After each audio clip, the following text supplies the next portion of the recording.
Allen എന്ന് പറയുന്ന 21 വയസ്സുകാരനും ചിത്രപ്രിയ എന്ന് പറയുന്ന 19 വയസ്സുകാരിയാണ് ഇന്ന് കേരളത്തിലെ ഒരു ചർച്ചാ വിഷയം. ഒരുപാട് പേര് ചോദിക്കുന്നു, ഇത്രയും നല്ല സുന്ദരിയായിട്ടുള്ള, ഇത്രയും നല്ല മിടുക്കിയായിട്ടുള്ള പെൺകുട്ടി എന്തുകൊണ്ടാണ് അവൻ കൊന്നു കളഞ്ഞത്? അവന് കാരണമുണ്ട്, ആ ഒരേ ഒരു കാരണം. ഇനി അടുത്ത ചോദ്യം, എങ്ങനെയാണ് ഇവനെ പിടിക്കുന്നത്? അല്ലേ, സ്വാഭാവികമുള്ള ചോദ്യമല്ലേ. പെട്ടെന്നാണ് ഇവനെ പിടിച്ചത്. ഇവൻ പറഞ്ഞ ആ ചെറിയ കള്ളമാണ് ഇവനെ കുടിക്കിയത്. എന്തായാലും മലയാറ്റൂരിൽ നടന്ന ആ സംഭവത്തിൻ്റെ കാര്യകാരണങ്ങളാണ് ഇന്ന് പറയുന്നത്. അലനും ചിത്രപ്രിയയും ഒരു സ്കൂളിലാണ് പഠിക്കുന്നത്. കൗമാര പ്രായമാണ്, 9നും 10ലൊക്കെ പഠിക്കുന്ന പ്രായമാണ്. സ്വാഭാവികമായിട്ട് അറിയാലോ, ഈ പ്രായത്തിൻ്റെ പ്രത്യേകത അപകടം നിറഞ്ഞ പ്രായമാണ്. ആർക്കും ആരോടും ആകർഷണം തോന്നുന്ന അപകടം നിറഞ്ഞൊരു സമയമാണ്. സ്വാഭാവികമായിട്ടും നമ്മുടെ ഈ അലന് ഈ പെൺകുട്ടിയോടൊരു ഇഷ്ടം തോന്നുകയാണ്. ഇനി ഈ പെൺകുട്ടിയെ പറ്റി പറയുകയാണെങ്കിൽ ഇവൾ വളരെ ആക്റ്റീവാണ്, കാണാൻ സുന്ദരിയാണ്, എന്ത് കാര്യത്തിൽ കൃത്യമായിട്ട് മറുപടി കൊടുക്കുന്ന നല്ല ചടുലതയുള്ളൊരു പെൺകുട്ടിയാണ്. ഈ ഷൈജുവിൻ്റെയും ഷിന്നുവിൻ്റെയും പൊന്നു മകളാണ്, ഓമനിച്ച് വളർന്ന പെൺകുട്ടിയാണ്. ആ പെൺകുട്ടിയാണ് അലൻ എന്ന് പറയുന്ന ഇവൻ ചൂണ്ടയിടുന്നത്. ഒരുപാട് നോട്ടത്തിലും സംസാരത്തിലൊക്കെ ഈ പെൺകുട്ടി ഇവൻ്റെ വലയിൽ വീഴുകയാണ്. അങ്ങനെ ആ കുഞ്ഞ് പ്രേമം ഇങ്ങനെ പച്ചപിടിച്ച് മുന്നോട്ട് പോവുകയാണ്. പ്രേമം എന്താണെന്ന് പോലും അറിയാത്ത പ്രായത്തിൽ ഇവർ പ്രേമിച്ചു തുടങ്ങിയാണ്. അങ്ങനെ ആ പ്രേമം പൂത്ത് പന്തലിച്ച് പുഷ്പിക്കാൻ തുടങ്ങി. ഇപ്പോൾ രണ്ടുപേർക്കും പക്വതയായിരിക്കുവാണ്. ഇവന് വെൽഡിങ്ങിലൊരു ജോലി കിട്ടും, വെൽഡറായിട്ട് മാറുകയാണ്. അത്യാവശ്യം ഡ്രൈവിംഗ് ഒക്കെ അറിയാം, ഡ്രൈവിംഗ് ജോലിയൊക്കെ ചെയ്യുന്നുണ്ട്. നമ്മുടെ ഈ ചിത്രപ്രിയക്ക് ജോലിക്കൊന്നും ആയിട്ടില്ല. അവൾക്കൊരാഗ്രഹം, ബാംഗ്ലൂരിൽ ഏവിയേഷൻ പഠിക്കാൻ പോകണം. അങ്ങനെയാണെങ്കിൽ എയർ ഹോസ്റ്റസ് പറക്കാം, ഒരുപാട് നല്ല വേക്കൻസി ഉണ്ട്, ഒരുപാട് നല്ല സുഹൃത്തുക്കളെ കിട്ടും, അങ്ങനെ തൻ്റെ ജീവിതം പച്ച പിടിക്കും. പക്ഷേ ഇവിടെ മുതൽ നമ്മുടെ അലൻ മറ്റൊരാളോട്ട് മാറുകയാണ്.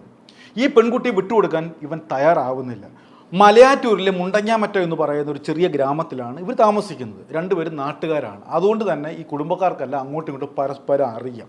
എന്തായാലും ഇവരുടെ ഈ ബന്ധം അലൻ്റെ വീട്ടുകാർക്കറിയാം നേരത്തെ തന്നെ. അവർ ഒരു അർത്ഥസമ്മതം മൂളുകയും ചെയ്തു. നല്ല കുടുംബത്തിൽ പെണ്ണാണ്, കാണാനും കൊള്ളാം, മിടുക്കിയാണ്. അതുകൊണ്ട് തന്നെ അലൻ്റെ വീട്ടുകാർ ഒരു മൗനം സമ്മതം എന്ന രീതിയിലാണ് മുന്നോട്ട് പോകുന്നത്. പക്ഷേ ഇവിടെ നമ്മുടെ ചിത്രപ്രിയ വീട്ടിലാണ് കട്ട കലിപ്പാണ്. അവർക്ക് ആ മകളെ പറ്റി ഒരുപാട് സ്വപ്നങ്ങളുണ്ട്.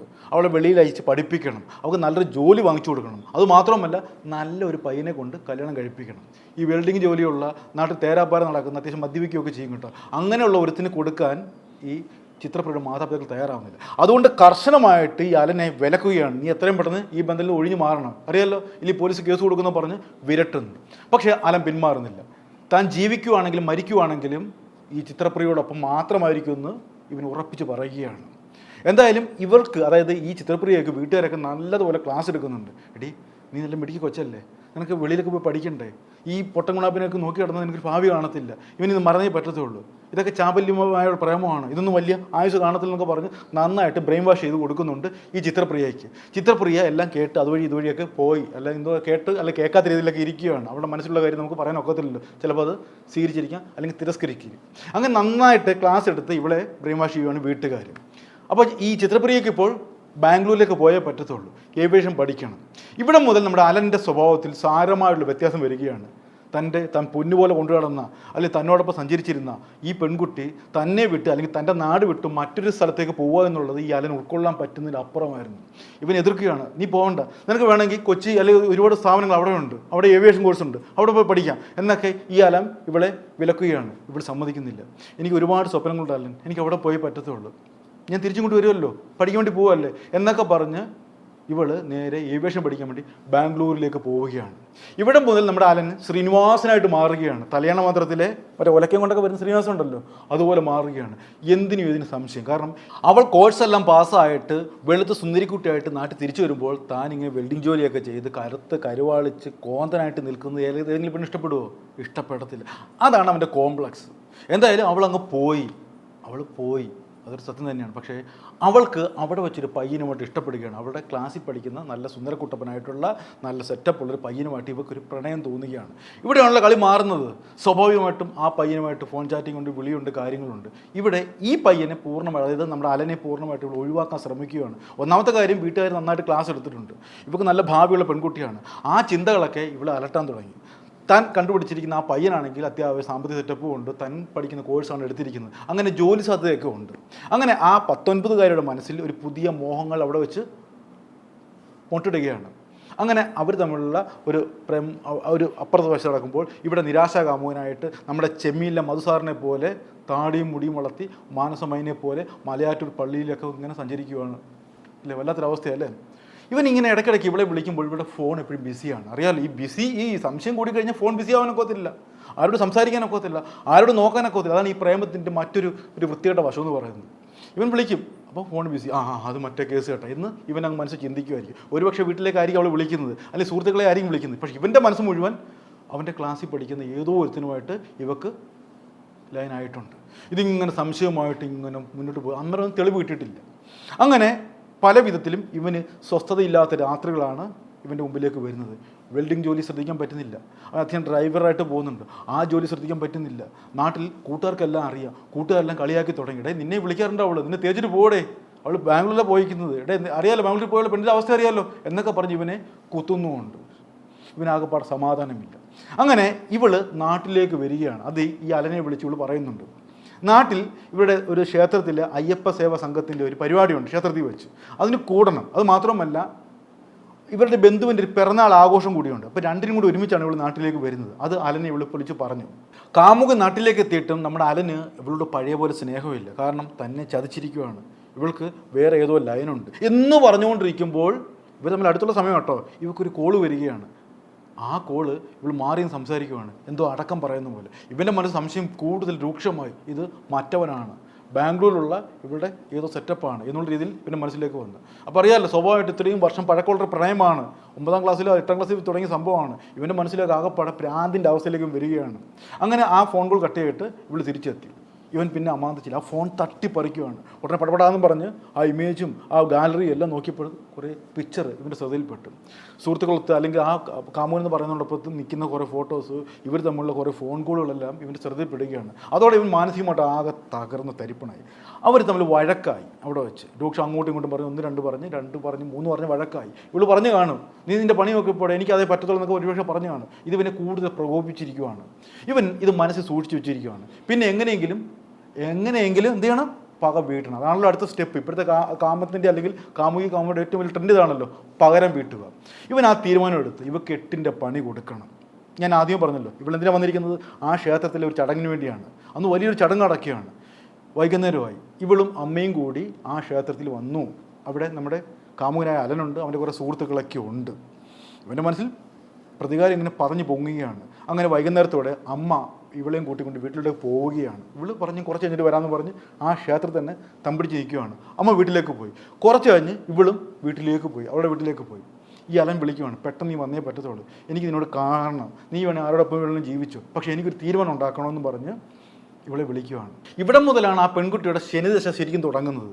ഒരു കള്ളം പറഞ്ഞാണ്, അത് കടയിൽ പോകാമെന്നൊക്കെ പറഞ്ഞിട്ടാണ് ആ വീട്ടിൽ നിന്ന് ഇറങ്ങുന്നത്. അമ്മയോട് അച്ഛനോട് ഒരു കള്ളം പറഞ്ഞിട്ടാണ് 7 മണിയോടെ വീട് വിട്ട് ഇറങ്ങുന്നത്.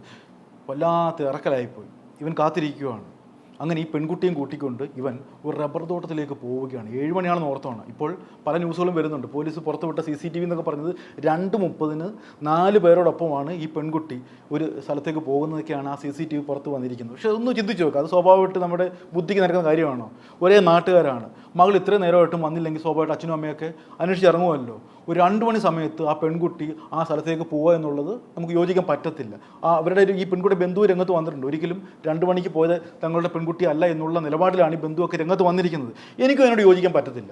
ആ സമയത്തൊക്കെ സ്വന്തം നാട്ടിൽ ഒരു പെൺകുട്ടി മറ്റുള്ള ആണുങ്ങളോടൊപ്പം സഞ്ചരിക്കാൻ പറ്റുമോ? പറ്റത്തില്ല. മലയാറ്റൂർ പോലെയുള്ള പക്കാ ഗ്രാമപ്രദേശമാണ്, ഒരിക്കലും നടക്കാൻ പറ്റത്തില്ല. അത് ആരാണെന്ന് ഇപ്പോഴും പോലീസ് വെളിവാക്കിയിട്ടുമില്ല. പക്ഷെ അതാണ് പോലീസ് പുറത്തുവിട്ട ആ CCTV. എന്തായാലും നമുക്ക് ഈ 7 മണി കഥയിലേക്ക് വരാം. അങ്ങനെ ആ റബ്ബർ തോട്ടത്തിൽ വെച്ച് അവിടെ ഉത്സവം നടക്കുമ്പോൾ ഇവിടെ ചർച്ച നടക്കുകയാണ്, നമ്മുടെ അലനും ഈ ചിത്രപ്രിയയും തമ്മിൽ. എന്തിനെപ്പറ്റി? ആ ഫോണിനെ പറ്റി, അല്ലെങ്കിൽ ബാംഗ്ലൂരുള്ള ആ കാമുവിനെ പറ്റി. ഇവൾ അമ്പനും വില്ല അടുക്കുന്നില്ല, ഭയങ്കര ദേഷ്യത്തിലാണ്. അങ്ങനെ 1 2 പറഞ്ഞ് അവിടെ ഒരു വെട്ടുകല്ലിൻ്റെ ഒരു ചികിൾ കിടപ്പുണ്ടായിരുന്നു. നല്ല മൂർച്ചയാണ്, വെട്ടുകല്ലിൻ്റെ കനം അറിയാമല്ലോ, നല്ല സാധനമാണ്. 1 2 പറഞ്ഞ് ഈ അലൻ ആ വെട്ടുകല്ലെടുത്ത് ഒറ്റയാട്ടി ഇവളുടെ തലക്കെട്ട് ഈ ഭാഗത്ത് ഒരു 1.5 അടിയായിപ്പോയി. ആ അടി കൊണ്ട് ഇവള് മറിഞ്ഞങ്ങ് വീഴുകയാണ്. ശരിക്കും പറഞ്ഞാൽ കൊല്ലാൻ വേണ്ടി ഒരുപക്ഷെ ചെയ്തതായിരിക്കത്തില്ല, ഇവൻ്റെ ആ വെപ്രാളത്തിൽ ആ ദേഷ്യത്തിൽ ചെയ്തതാണ്. പക്ഷേ ഇവള് ആ ചോര പുറത്തേക്ക് വന്നു, അതൊക്കെ കണ്ട് ഇവനങ്ങ് വെപ്രാളപ്പെട്ട് പേടിച്ചു പോയി. അങ്ങനെ അവളെ അവിടെ ഉപേക്ഷിച്ചിട്ട് ഇവൻ അവിടെ നിന്ന് രക്ഷപ്പെട്ട് പോവുകയാണ്. ഇവളിവിടെ കിടന്ന് ചോര വാർന്ന് മരണത്തിലേക്ക് പോവുകയാണ്. ആ സമയത്ത് ഒരുപക്ഷെ രക്ഷപ്പെടുത്താമായിരുന്നു, അല്ലെങ്കിൽ കൊല്ലാൻ തന്നെ ചെയ്തതായിരിക്കാം, അല്ലേ? നമുക്ക് ഊഹിക്കാം അങ്ങനെ തന്നെ. എന്തായാലും അവൾ അവിടെ കിടക്കുകയാണ്, ഇവൻ അവിടുന്ന് രക്ഷപ്പെട്ട് ഓടുകയാണ്. അങ്ങനെ 2-3 ദിവസം കഴിഞ്ഞ് ഈ പെൺകുട്ടിയെ പറ്റി വീട്ടുകാരും നാട്ടുകാരെല്ലാം അന്വേഷണം വേണ്ടി രംഗത്തെത്തുകയാണ്. എവിടെ പോയി പെൺകുട്ടി? ക്ഷേത്രത്തിൽ വെച്ച് പലരും ഈ അലനോടൊപ്പം കണ്ടിട്ടുണ്ട്. അലനാണ് ഏക ദൃക്സാക്ഷി. അലനെ സ്വാഭാവികമായിട്ടും പോലീസ് പിടിക്കുമല്ലോ. അതിനെ പോലീസ് പിടിച്ചു. അവൻ്റെ ഫോൺ രേഖകൾ പരിശോധിച്ചപ്പോൾ അവസാനമായിട്ട് ഈ പെൺകുട്ടിയെ വിളിച്ചിരിക്കുന്ന അലനാണെന്ന് പോലീസ് മനസ്സിലായി. അപ്പം എല്ലാ കണ്ണുകളും ഈ കാമുകനിലേക്കാണ്. ഈ പെൺകുട്ടി എവിടെയാണ്, നീ വല്ലതും കടത്തിയോ അല്ലെ ആർക്കെങ്കിലും കൊടുത്തോ എന്നുള്ള രീതിയിലൊക്കെയാണ് അന്വേഷണം.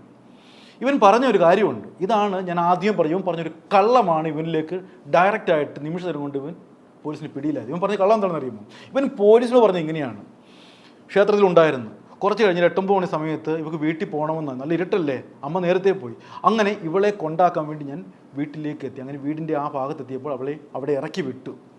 അവളങ്ങ് പോകുന്ന ഞാൻ നോക്കി, ടാറ്റയും കൊടുത്ത് ഞാനിങ്ങ് തിരിച്ചു വന്നു. പിന്നെ ഞാൻ അവളെ വിളിച്ചിട്ടേ ഇല്ലെന്ന്. സ്വാഭാവികം നിങ്ങൾ ചിന്തിച്ച് നോക്കുക, നമ്മുടെ ഇഷ്ടപ്പെട്ടവർ, അമ്മയായാലും അച്ഛനായാലും, പ്രത്യേകിച്ച് കാമുകിയോ, വളരെ കുഞ്ഞുനാൾ മുതലുള്ള പ്രണയമാണ്. അവൾ വീട്ടിൽ സേഫായിട്ട് എത്തിയോ, ഇരുട്ടിലൂടെയാണ് പോകുന്നത്, വല്ല ഇഴജന്തുക്കളും കടിച്ചോ, സേഫായിട്ട് എത്തിയോ എന്ന് അറിയാൻ വേണ്ടി എത്ര വൃത്തികെട്ടവനാലും ഒന്ന് വിളിച്ചു ചോദിക്കുമോ, മോളെ നീ വീട്ടിലെത്തിയോടാ എന്ന് ചോദിക്കുമല്ലോ അല്ലേ. ഇവൻ വിളിച്ചിട്ടേ ഇല്ല എന്നൊരു കള്ളം പറഞ്ഞു. പോലീസ് ആ ഫോൺ പരിശോധിച്ചു, ശരിയാണ്, ഇവൻ പിന്നെ ആ പെൺകുട്ടിയെ വിളിച്ചിട്ടേ ഇല്ല. 2-3 ദിവസം കഴിഞ്ഞിട്ടും ഈ പെൺകുട്ടിയെ പറ്റി വിളിച്ചില്ല എന്ന് പറയുമ്പോൾ ഇവനെന്തോ ഒളിക്കുന്നെന്ന് പോലീസ് മനസ്സിലായി. പിന്നെ അറിയാമല്ലോ, അവനെ തത്ത പറയിപ്പിക്കുന്ന പോലെ പറയുകയാണ്, ശരിയാണ് സാറേ, ഞാനാണ് അവളെ കൊന്നത്, ആ കിടക്കുന്ന ആ കല്ലുകൊണ്ട് ഇടിച്ചാണ് അവളെ കൊന്നത്. എന്തിനാണ് നീ കൊന്നതെന്ന് ചോദിച്ചു. എന്താ അറിയുമോ, അവൾ എന്നെ ചതിച്ചു, ഞാൻ ഒരുപാട് വർഷമായിട്ട് അവളെ സ്നേഹിച്ചിരിക്കുകയാണ്, അവളാണ് എൻ്റെ ജീവൻ, പക്ഷേ അവൾക്ക് വേറൊരു സെറ്റപ്പ് ഉണ്ട്, അത് കണ്ട് എനിക്ക് സഹിക്കാൻ വയ്യാതെ ഞാൻ അവളെ കൊന്നു കളഞ്ഞു എന്ന് അവൻ പോലീസിനോട് കുമ്പസാരം പോലെ പറഞ്ഞ് ആ കുറ്റം ഏൽക്കുകയാണ്. അല്ലേ, എന്തൊരു കാലഘട്ടം ഇത്. ഒന്ന് പറഞ്ഞ് രണ്ടാമത്തേന് സ്വന്തം ഇണയെ അല്ലെങ്കിൽ സ്വന്തം കാമുകിയായാലും ആരെയായാലും കൊല്ലുന്നൊരു കാലഘട്ടമായി മാറിയിരിക്കുവാണ്. ഈ കൊല്ലും കൊലയ്ക്കൊന്നും ഒരു കാലഘട്ടമോ പ്രായമോ ദേശമോ ഒന്നുമില്ല. എത്ര സംഭവങ്ങളെ കേരളത്തിൽ നടക്കുന്നതല്ലേ. ഒന്ന് പറഞ്ഞ് രണ്ടാമത്തേന് കയറ്റുകയാണ്. ഒന്ന് ആലോചിക്കുക, ആ പെൺകുട്ടിയുടെ കുടുംബത്തിൻ്റെ അവസ്ഥ അല്ലേ. ഒരുപാട് സ്വപ്നങ്ങളുള്ള ആ അച്ഛൻ്റെ അമ്മയുടെ കണ്ണുനീര് തോരുമോ? ഒരിക്കലും തോരത്തില്ല. ഇവനെ ശപിക്കുമായിരിക്കും. ഇനി ഇവൻ്റെ അവസ്ഥയോ, ഇവൻ ചെറിയ പ്രായമാണ്, 23 വയസ്സേ ഉള്ളൂ. വെള്ളറെന്ന് പറയുന്നത് മോശപ്പെട്ട ജോലിയല്ല. അവൻ നാട്ടിലൊരു സെറ്റപ്പായിട്ട് അല്ലെങ്കിൽ എവിടെയെങ്കിലും പോയി ജീവിക്കാമായിരുന്നു. ഈ പെണ്ണ് അല്ലെങ്കിൽ അടുത്ത പെണ്ണിലേക്ക് അവൻ ജീവിതം മുന്നോട്ട് കൊണ്ടുപോകാമായിരുന്നു. പക്ഷേ ആ കുടുംബത്തിൻ്റെ അവസ്ഥയും പോയി, ആ കുടുംബത്തിൻ്റെ അവസ്ഥയും പോയി. അവസാനം എന്ത് നേടി? ഇരട്ടറയിലേക്ക് അവൻ ശിഷ്ടജീവിതം തള്ളി നീക്കും. ആ പെൺകുട്ടിയുടെ ജീവിതം എന്നും കണ്ണീരിൽ അവസാനിക്കും. എന്തായാലും ഇത്തരത്തിലുള്ള ആന മണ്ടത്തിലൊന്നും ഒരു കാമുകനും ഒരു കാമുകിയും ചെയ്യല്ലെന്ന് മാത്രം പറഞ്ഞുകൊണ്ട് നിർത്തുന്നു. നന്ദി, നമസ്കാരം.